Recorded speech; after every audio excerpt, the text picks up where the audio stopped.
On a scale of 1 to 10, unsa na gid ka ka Bisayang dako?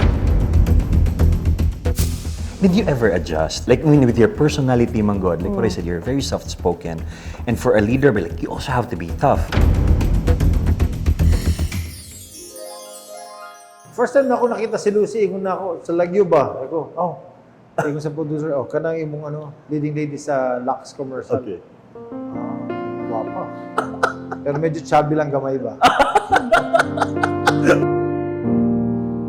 Pagkita na ko niya ko, mo gina akong tipo, taas, nga ito, nga akong abaga. Yes. Ba? Kunya, wala na, ibog lang ko niya, ganahan lang ko siyang itsura.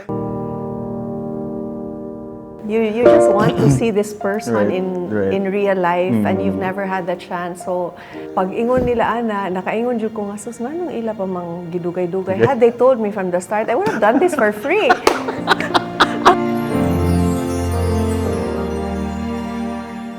Daghang commercials siguro. 3 or 4 years may nag-work Work with.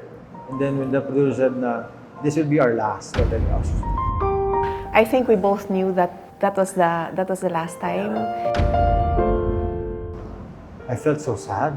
The last day na ako makita si Lucy ba, I think I have to, I really have to do something if I really want Lucy to be a part of my life.